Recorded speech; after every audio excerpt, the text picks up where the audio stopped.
Alright, let's get back to work on the fucking bowl games. Let's see.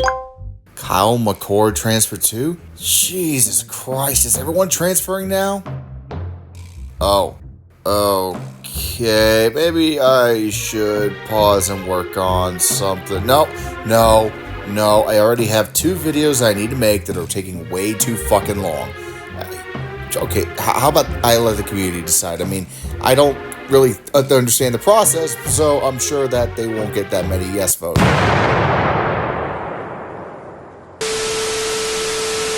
Well, since y'all just want to learn about NIL, I might as well do as you wish. It's not like I rely on catering to my subscribers in order to grow my small YouTube channel, right? I get it though. College football is changing and it's hard to keep up because we have our own fucking lives to live. But I wanted to learn how these two work, understand how it's going to change the sport in the short term, as well as how it's potentially going to cause the biggest fucking realignment in generations. But first, NIL. What the fuck is it?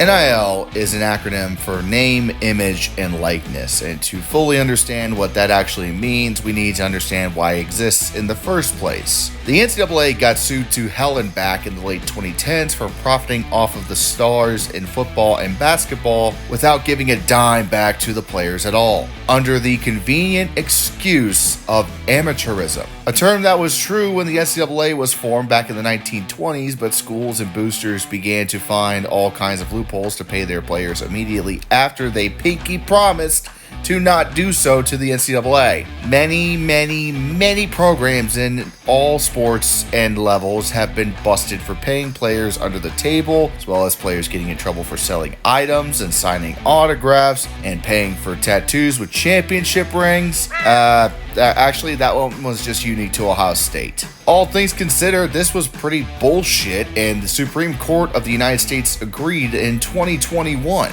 By rendering a unanimous decision that pretty much told the NCAA that this was illegal and to knock it the fuck off. So now, athletes can now sign agents, get sponsorship deals, get paid for certain social media posts, book autograph signings, and so on while getting paid thousands and thousands of dollars to do so. It's so wide open now that no bullshit, 85 University of Utah football team players were all given fucking trucks via an NIL sponsorship. Holy shit. Imagine the whole squad rolling up in 2001 in new vehicles and the NCAA's reaction back then. Now this is considered quote-unquote normal, so to speak. So that's basically NIL covered, but there's 2 things that are still strictly banned under the NIL policy. Schools can't outright offer high school recruits money to attend their schools, and programs are not allowed to pay their players directly. Yet. Put a pin in that, we'll come back to it later. Now, the transfer portal has been around longer than NIL, with the current version launching back in 2018. In the old days, if you wanted to transfer, you had to get permission by the head coach or the athletic director. Not to mention, you would not be guaranteed to play the following season, which meant that for most players, once you signed with the school, you were stuck there the entire 4 years, like it or not. However, in 2018, the current portal and transfer rules were created mainly to give athletes more flexibility in transferring to a different school. Let's say you just sat on the bench, redshirted all season, didn't get to play much, or you are stuck at 3rd on the depth chart because the 2 guys ahead of you are going to be future NFL draft picks. The portal gives you the flexibility to transfer to another school and play for them next season without any restrictions or penalties on eligibility. For college football players, because this is varied depending on the sport that you're in, they can enter a portal for 30 days after the playoff selections and bowl selections are made. And if your team happens to make the national championship game, they give a 14-day waiver to some players who had to finish their commitments to the teams before they decided to transfer. But in theory, they could have transferred at any fucking time. They just happened to be playing for the biggest prize in the sport. The only times outside of these, and the one exception for national championship games, that you can access the portal are if you are a graduate transfer, which means you could literally transfer at any time, no questions asked, or if your team is 0-8 and your entire coaching staff is lined up against the wall to be summarily get the fuck out! when the head coach is fired by the school because he did a pretty shit job. So that is the basics of both NIL and now the transfer portal. But I mean, what are the effects from these two seemingly unrelated and independent policies?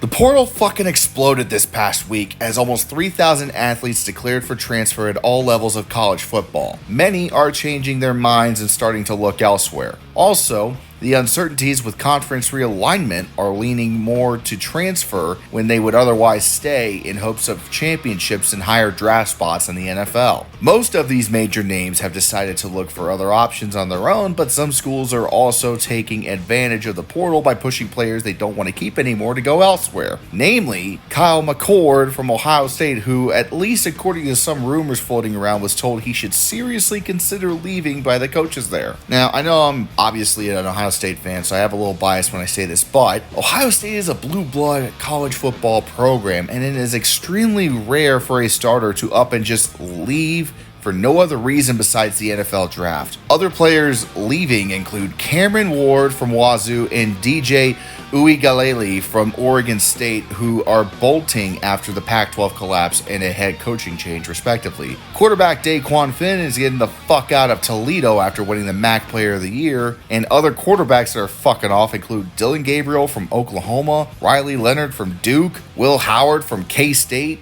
Tyler Van Dyke from Miami. And as a whole, Florida, Texas A&M, South Carolina, NC State, Vanderbilt, Oregon State, Cincinnati, and Western Michigan are among the names just bleeding players into the portal. A lot of them being top 100 high school recruits from last year. A lot of them players that did fairly well this year that are looking for other teams. So in short, we now have effectively the college football equivalent of free agency, as players in the portal are allowed to visit other schools and speak to the coaches there. Sure, you can't pay them directly, but I'm sure that they tell the players that visit the opportunities with NIL at their school that other players on their squad happen to get. Sure, they could decide to stay put where they are, but that happens only a handful of times each year, and frankly, all these names I mentioned will be elsewhere next season, mark my fucking words.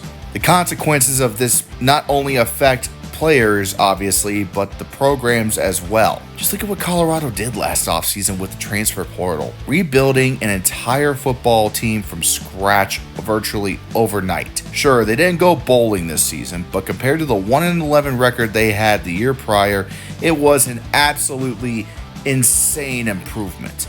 This is now going to be seen as a viable option for coaches entering struggling programs going forward to go out and potentially add high caliber players via the portal can take a 5-win team to potentially a 10-win team overnight without having to worry about fucking development. Programs that fully utilized the portal and saw improvements this year include not only Colorado, which was a really extreme example, but also Florida State, Texas State, LSU, Miami, UCLA. Schools that are resistant or don't embrace the portal are starting to get left behind.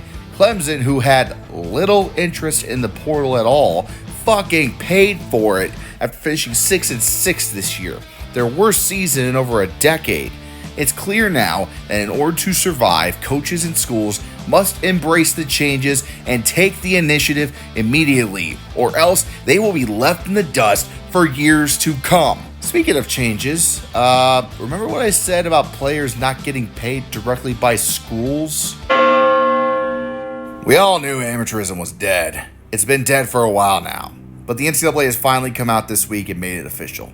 They are beginning to explore the possibility of paying college players a salary. Geriatric President Charlie Baker said that they are now looking to potentially break away the schools with the most resources, aka money, into a new division or subdivision of Division I. The organization says they want to give schools the ability to pay players directly with no cap on the amount of money. Frankly, I've seen this coming for years now, with the amount of money being stuffed into college football via exclusive TV deals and other bullshit propelling conferences like the Big Ten and the SEC into riches never seen before. It was only a matter of time. I am more surprised the NCAA actually came out and suggested it before the rest of the Power Four broke up and seceded from the NCAA to make a Super League or some shit. The fact that the NCAA did this means that they are not as geriatric as we thought. Don't get your hopes up, though, and could read the writing on the wall. What this also means is the Group of 5 conferences are in the deepest shit. If this actually happens, you could expect to see conference realignment on crack. High-end Group of 5 teams could try to jump aboard at the last moment, leaving the rest to sink on the fucking Titanic.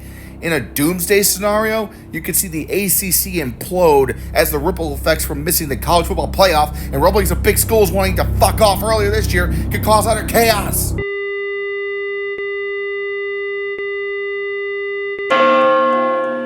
Frankly, I'm torn on, well, all of it, to be honest. College football players are long overdue for getting paid for their efforts, and they absolutely should get a fair deal. Hell, I could see a labor union form in the future as well for college athletes. The transfer portal makes chaos, which makes it more unpredictable, which makes it more fun, and could keep teams that would otherwise be out of contention in the hunt. It also keeps my mind occupied during the long off season while following the sport.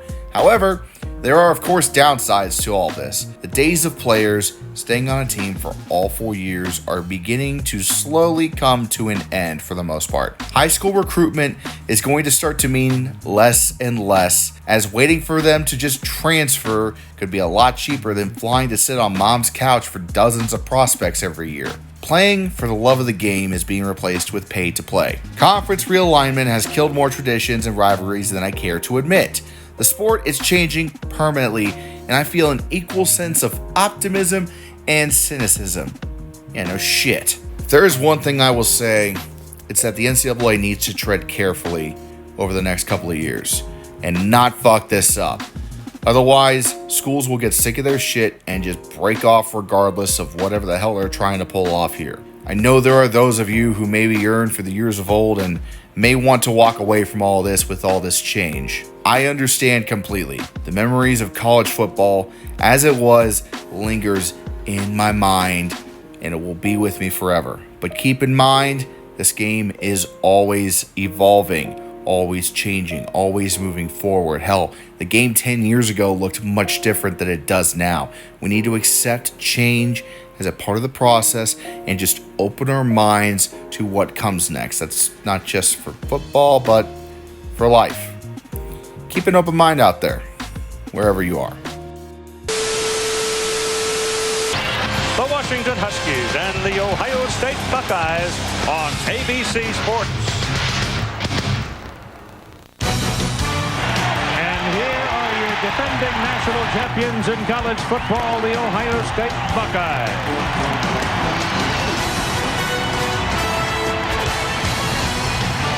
More than 100,000 have gathered in Ohio Stadium for this ball game tonight. And when you look down from on top of it, Ohio Stadium no longer looks like a horseshoe. But the faithful will always call it that because of its great history.